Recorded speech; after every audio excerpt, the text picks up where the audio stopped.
Hello and welcome to the Political Dispatch, the podcast that explores the big ideas and policies shaping our world. I'm Lily Mudd.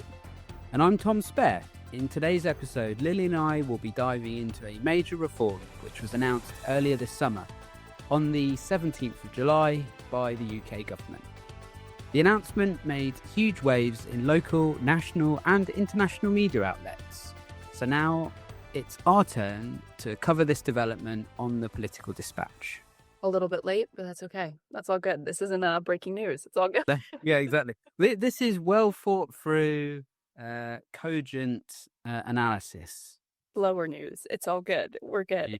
Yeah. And we are missing a member of our team. So Sid will be back with us for our next episode, but we are missing some of that commentary. So we might have to do another episode when it actually goes through Parliament, if it does, with Sid, so we can get some of his thoughts. But this week, Tom and I are going to be chatting about one of the major components of the UK government's announcement, which was the decision to lower the voting age to 16 and 17, so to include 16 and 17-year-olds for all UK-wide elections.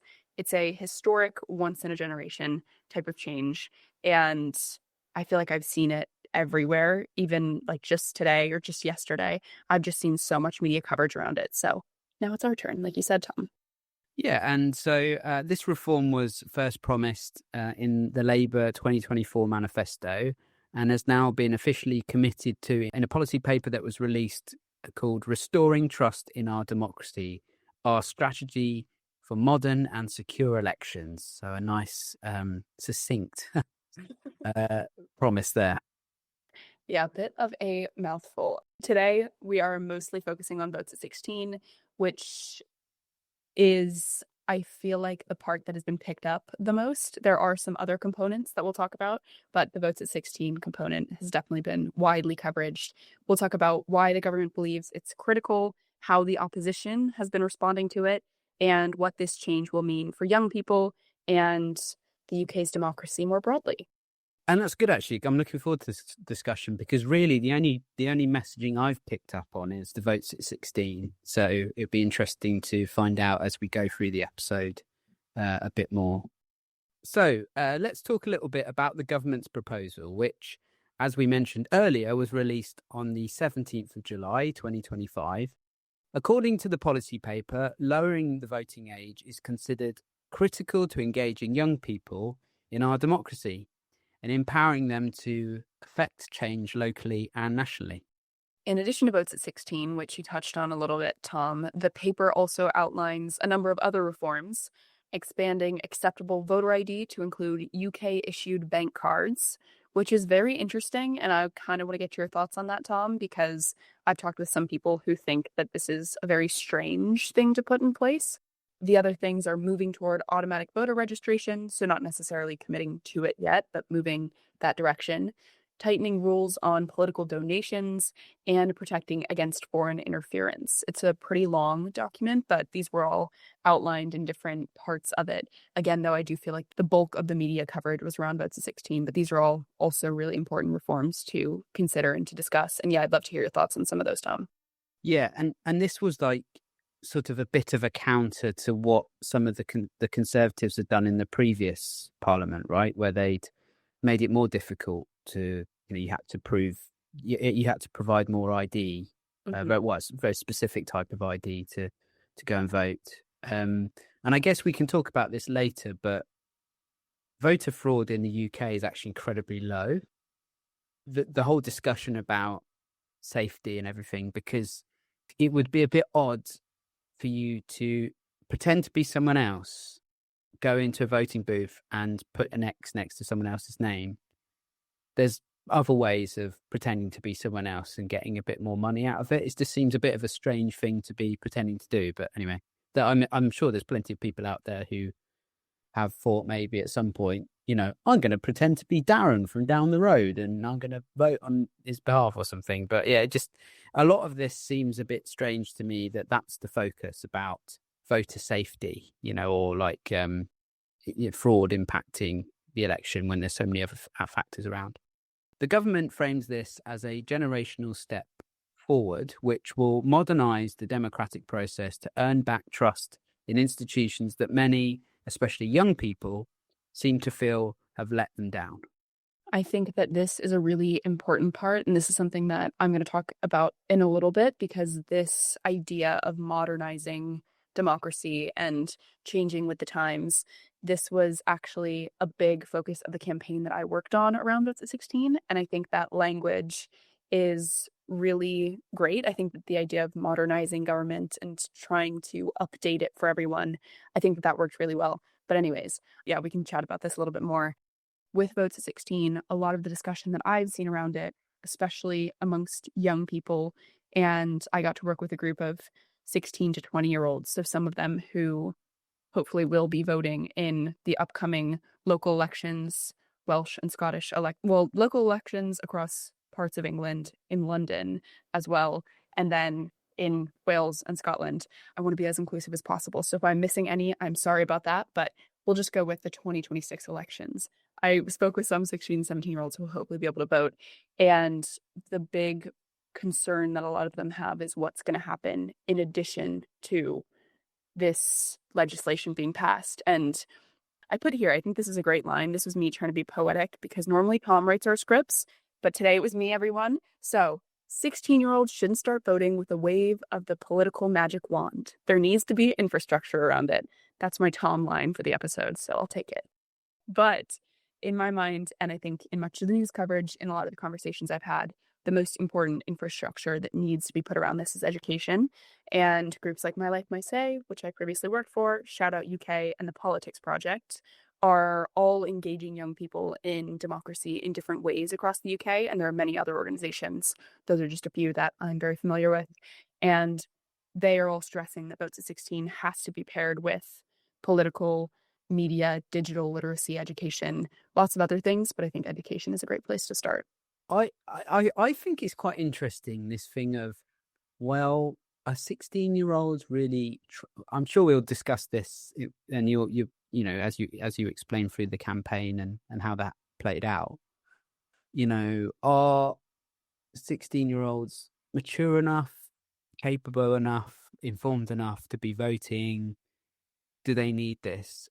I would argue that if this was to be introduced, political literacy, let's call it that, or democracy literacy or something like that, everyone, their parents and caregivers should be given it too. Yeah. That they should be given the homework, because I think general literacy of politics is not very good. So I think it's very important that, you know, young people get that opportunity to be, like in Sweden, for example, you're taught about ideology at school. We're not taught about that here. And I suppose we have to be quite careful with political education, because perhaps if in future years the course of government goes further right wing, how far is it political education versus indoctrination? Mm-hmm. So there's sort of my concerns, I guess. But I would say everyone should be given political education and, you know, education in democracy.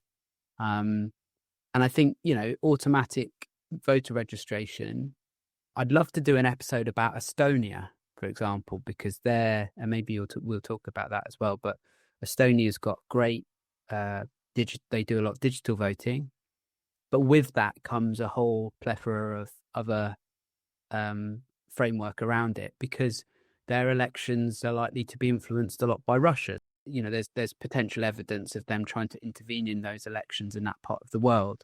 So yeah, I think it needs to be part of a bigger package, but I wouldn't keep it just at 16-year-olds. You know, I'd extend it beyond that.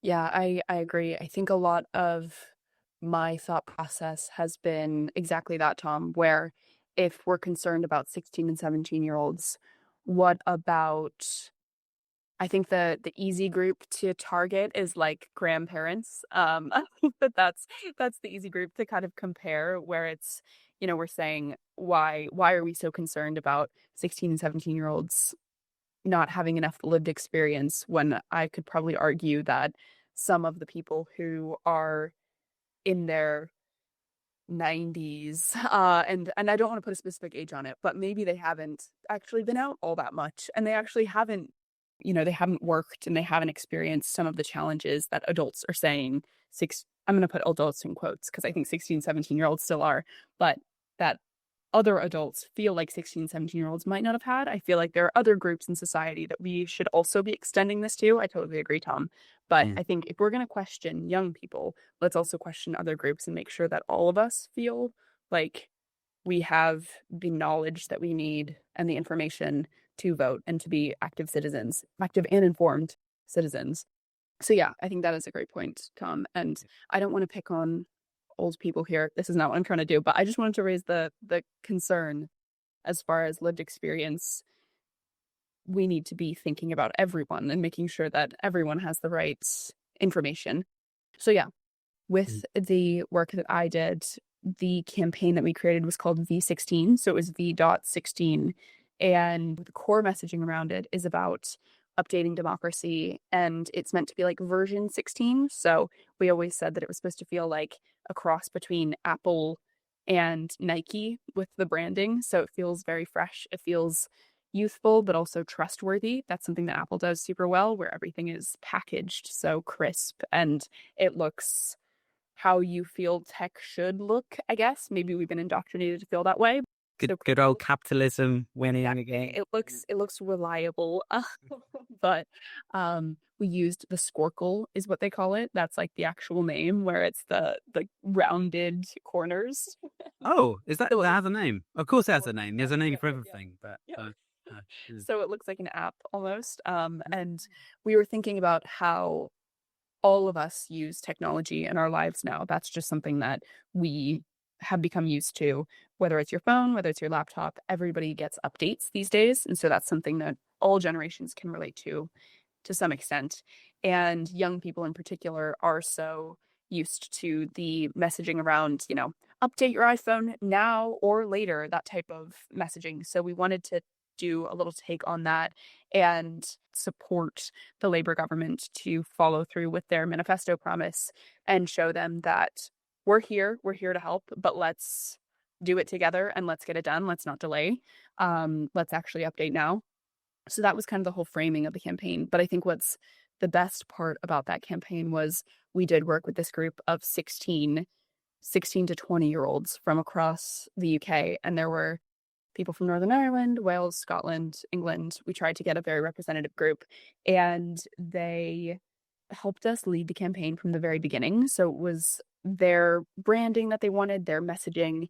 And I think what was so cool is that they were so clear as to the focus of this campaign being very serious. And they wanted it to make it so clear that 16 to 20-year-olds are serious. And, they didn't want it to feel like a party. They didn't want the campaign to feel like it was aggressive because they thought that would put the government off, which I think is very true. They wanted it to feel very serious, very formal, and yeah, like they meant business, which I think was really important with all of this. And we got to meet with Rashanara Ali, who used to be the Minister for Democracy and is not anymore, but we had a round table with her as well, where a lot of those young people got to meet with her and talk with her about the 16. And then later that week, this announcement came out, which is very cool. So a lot of the coverage on BBC was actually the young people that we worked with. And so it was a really amazing opportunity to actually see young people feeding into this decision at the highest levels of government. I think that the biggest concern, though, now is everything that comes around it. So, of course, it's yes, this announcement was made, but making sure that it's actually done well. And what's interesting about the media coverage, and I'd love to hear your thoughts on this, Tom, because I think that I had to do the media coverage from like the comms officer hat, where I was just combing through everything so quickly and trying to find mentions of this organization and stuff.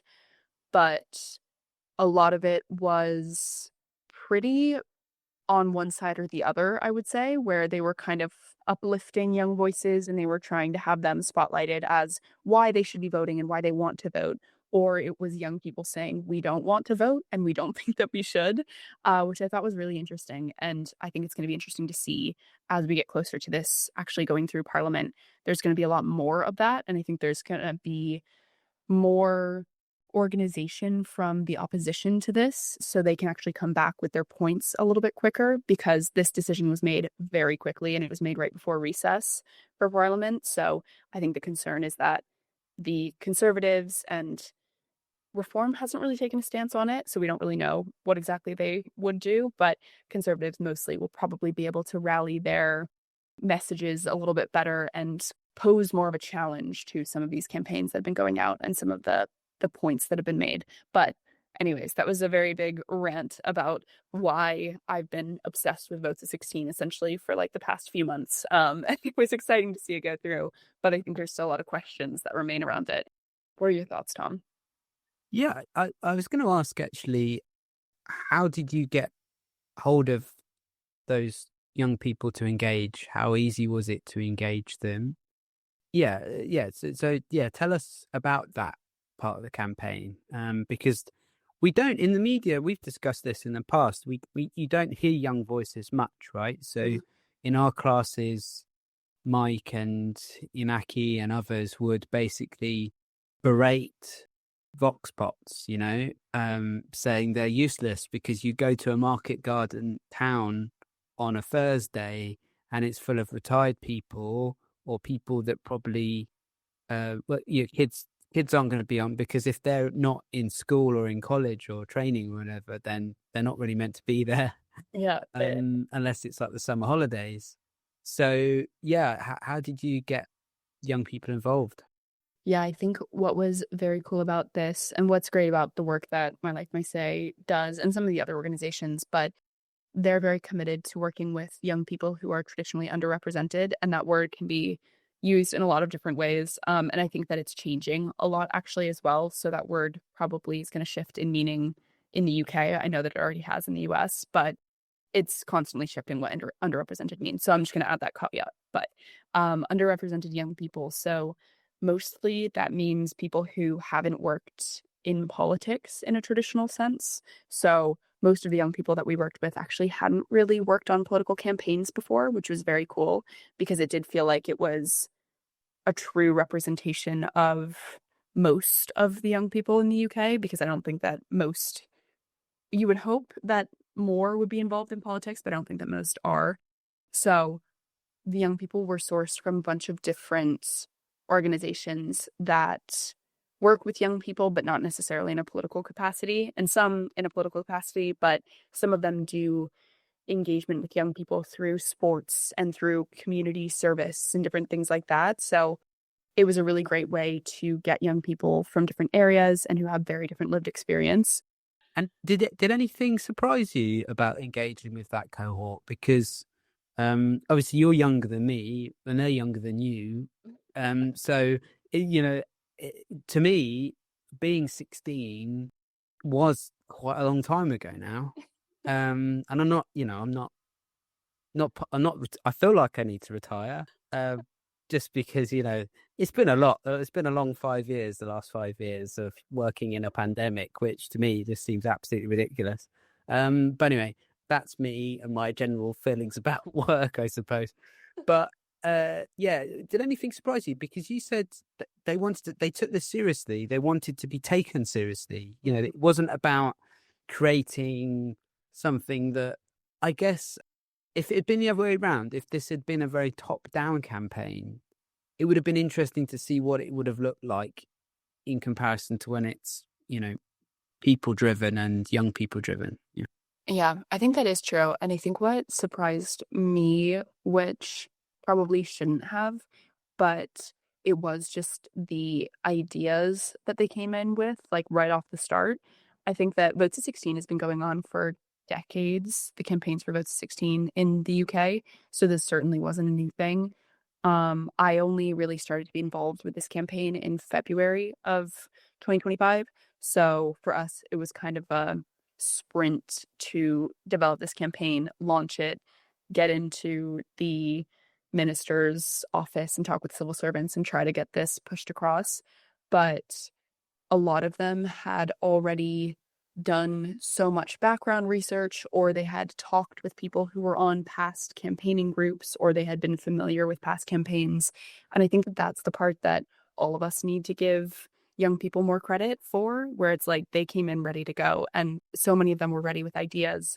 And that was so refreshing to see. as someone who was starting this campaign, because I was like, these are the people that we need to be campaigning for, and they're so excited for this. Let's feed off of this energy. But I shouldn't have been surprised, but I think that I was, with just how much passion and excitement there was there. Passionate people, yeah, and it does come down to that thing of people died for the vote, and people are still dying for the vote, right? Around the world, people are still fighting. I mean, in Europe, Ukraine, Russia, part of it is a battle of democracy versus autocracy. You know, it's on our doorstep. It's very close to us, and we've seen the numbers are quite scary in terms of young people turning away from democracy, turning towards autocracy, wanting decisions to be made quicker.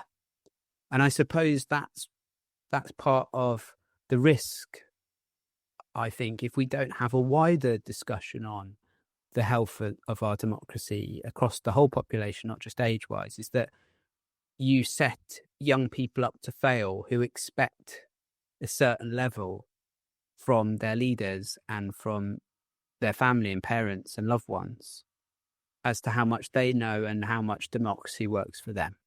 That's my concern too, is that will we live up to that promise that we're giving them? Yeah. And I don't know whether we will. That's something I wonder if you could speak to this, Tom, but it's something that I would love to have more conversations with people about is when did you realize that maybe your parents or your trusted adults or your teachers, even people who were adults, quote unquote, in your life, didn't know that much about politics, democracy, citizenship in general? I think media is something that we always joke about, where it's like our parents have no idea how to use their phones. But so I'm not going to really use that example. But I think more about like democracy and those institutions. When was that point in your life when you realized that maybe they didn't know as much and that was a little bit concerning? I'd love to know that from you, Tom. I feel like I can't really speak to this because you've met my dad, and I don't think I'll Yeah, ever get to the point where I think he doesn't know. So yeah, yeah, I hope not, at least. But I think that man will always know more than me. So I don't think it's yeah. my problem. But Yeah, and I think we do. I think every episode we do, we just need to link back to the conversation we had with your dad because it was, you know, the episode's called Lessons in Democracy. It's our most listened to episode, and rightly so because it's really cool. I always enjoy meeting people's parents because it explains people's context, so I understand your passion and where all that.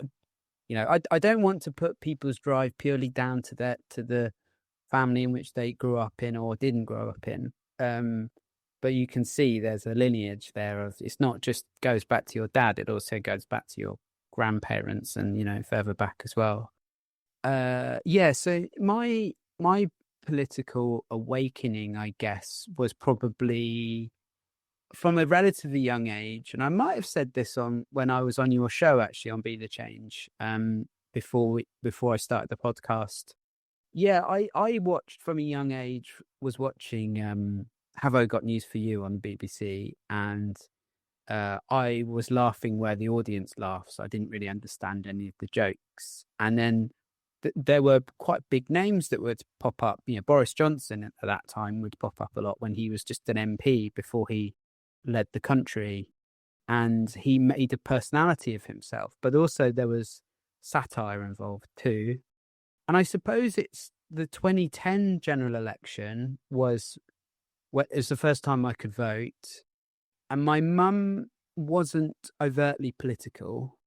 My grandparents, so her parents, used to talk about politics a fair amount at the table.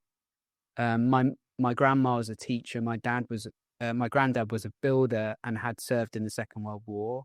He really disliked Harold Wilson. He had very strong opinions about Harold Wilson. They were conservative. They were Christian. They were, you know, morality played a big part in their life and judgment on other people and life choices. So I think mum probably went the opposite way, wasn't overtly political. My dad, he, you know, if he was to listen to this, you know, he's had a lot of health issues, but so he can't speak. But when I went to see him most recently, the first thing he asked me he signs via his wife, was, are you still a fluffy liberal?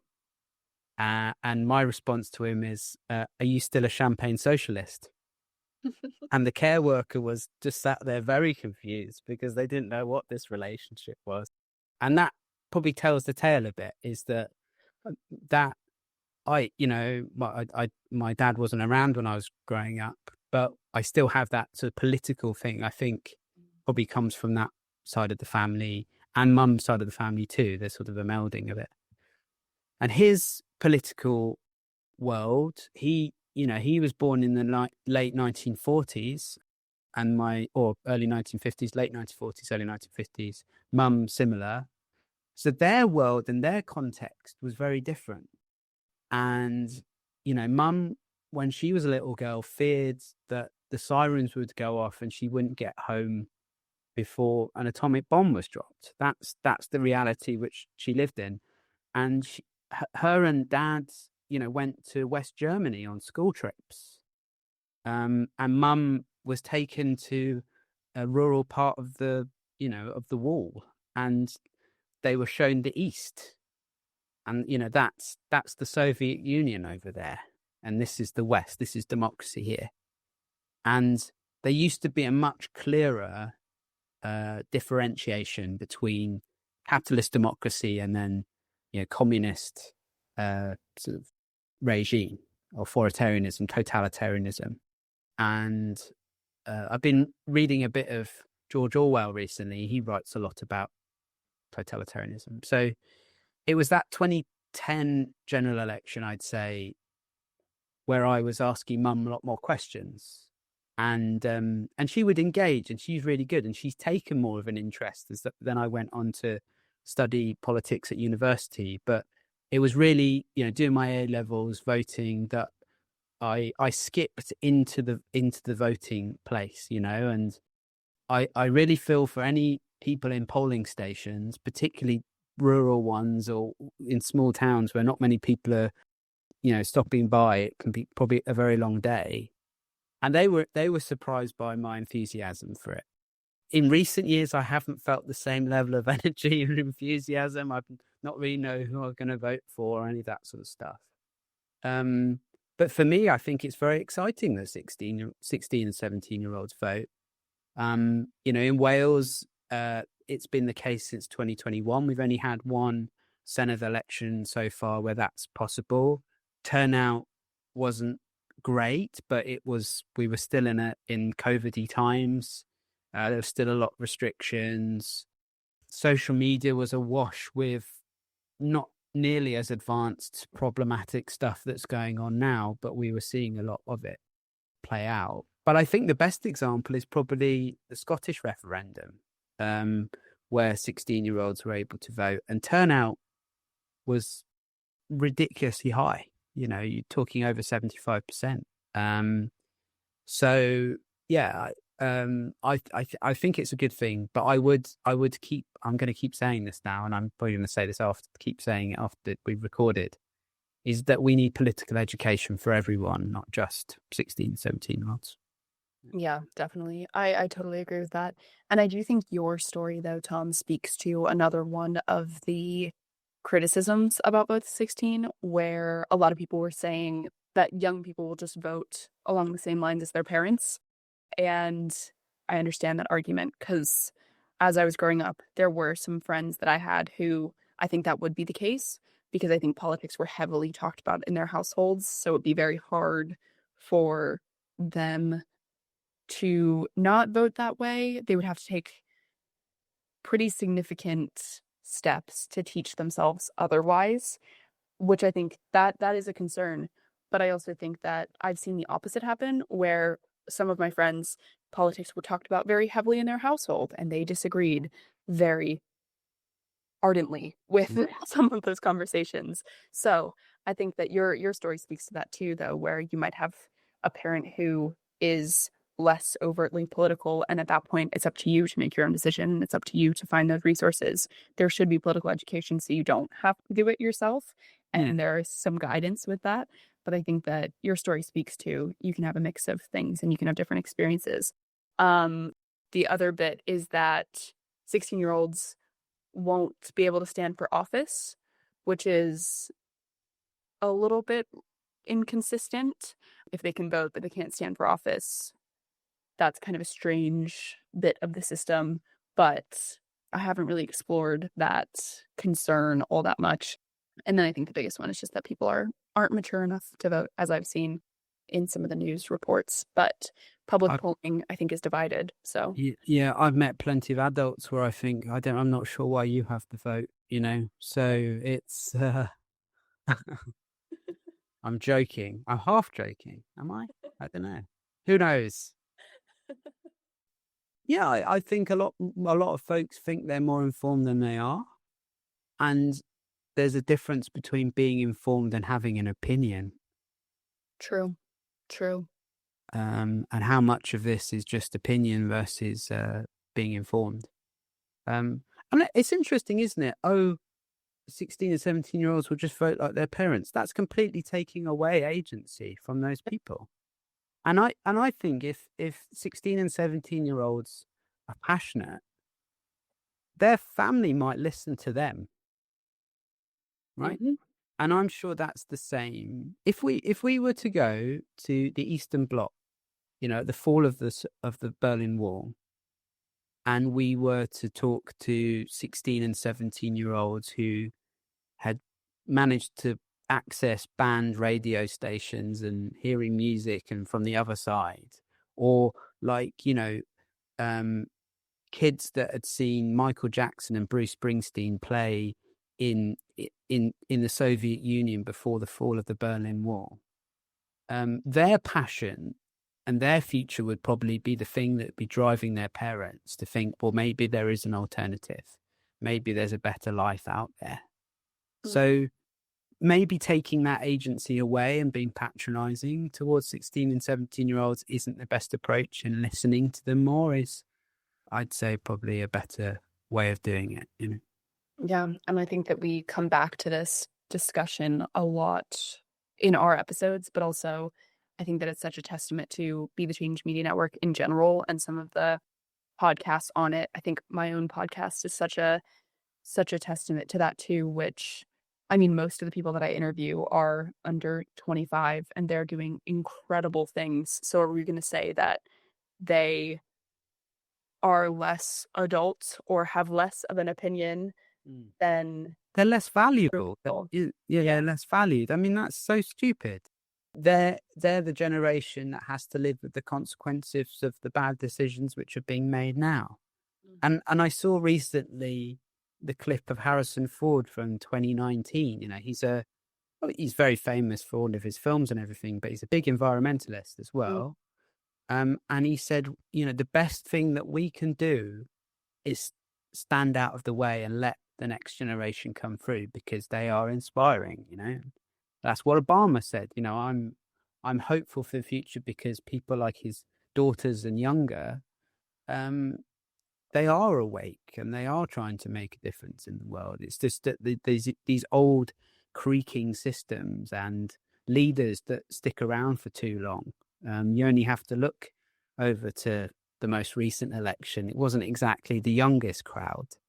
mhm, The legislatures in Congress are ancient. I mean, some of them are dying in office. I mean, not because of ill health, but because of old age.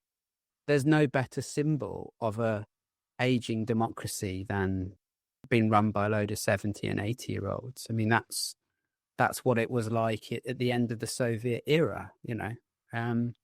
But also older leaders not willing to give up power. Look at Israel, look at issues with Bolsonaro in Brazil and other people like that, Modi in India, Putin in Russia and China. So there's a lot of older folks that aren't stepping out of the way and letting the next generations through. And this is just a small act that promises so much to a new generation of people, which is cool.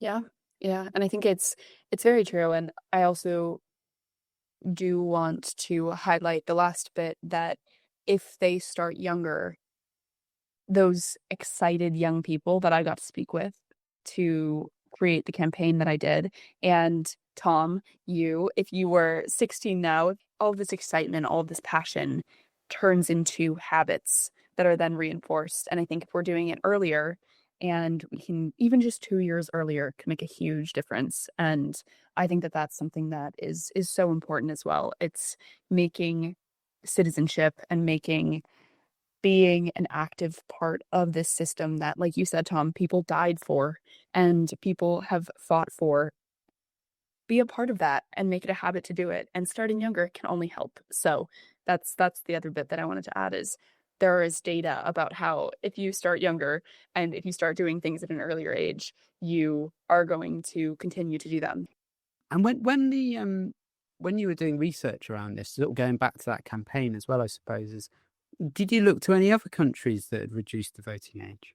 Yeah, it was interesting. We had this day where a bunch of international campaigns came together to discuss what worked and what hasn't worked. And it was interesting. The most aggressive campaign that we kept citing back to was New Zealand, because there's this really prominent campaign that's coming out of New Zealand where the members are all 16 and 17-year-olds. And as soon as you turn 18, you're removed from the campaign entirely. So they want it to be purely youth run, youth led to show what 16, 17-year-olds can do. But yeah, we met with a bunch of different campaigns that had either been successful or that were working towards that. But I think that the biggest stats that helped us were, as you mentioned, Tom, the Scottish stats, because it's so similar and it's so easy to compare our systems. But we also had some Scottish young people who could speak to actually voting as 16, 17-year-olds, which was also really powerful. So yeah, I think that that was what we referenced the most. But it was so interesting to learn about the different systems and the different campaigns. They're all over the place. So this could be a global trend. We'll see. But And when I was doing a bit of research for this, it seems that a lot of countries for their general elections will, I should say, a lot of democracies, and that number seems to be slightly dwindling as well. Again, we've talked about that in previous episodes, which we can reference. Or it's not dwindling, but the nature of them and how free a lot of countries around the world are. But it seems that general elections or presidential elections, those federal big national elections, 18-year-olds voting, but then a lot more like localized stuff. It changes to 16 and 17. I think 16, 17-year-olds should vote in the general election because they're actually closer to the decisions which government are making. mm-hmm. So who are the people that are using libraries, for example? It's a lot of kids, during in the lead up to exams, play areas, parks. For that group of young people, it's far closer to their experience and their education. They are the direct recipient of the thing that they'd be voting on, and that's quite unusual. I think a lot of people think, well, the laws which govern me and you, and in our day-to-day work or what have you, or in our personal lives. But I think as a young person, it affects you more because it's like, what's your opportunity in education, in skills, and your future. So yeah, the more I was thinking about it, you can start to be, you can't fight in the military, but you can be signed up, and you're signed up in cadets from relatively young age. No one seems to question military indoctrination at 14 or whatever. So it's quite interesting there. And also, if you want to make the argument about young people taking responsibility of their lives, this is part of it. So you can't say, on the one hand, young people need to take more ownership of their lives, and on the other hand, saying, well, you're not mature enough to take ownership of your life. Exactly. Yeah. Yeah. I think that's so true. It's exciting, and it is very cool to be here and get to be a part of an actual extension to a franchise. That is a huge thing. That's a once in a generation type thing. So it's exciting. Like we said, it's not breaking news that we're covering this now, but it also isn't finished. So we'll have to maybe do another episode down the line if it actually does happen, and we'll get Sid to weigh in.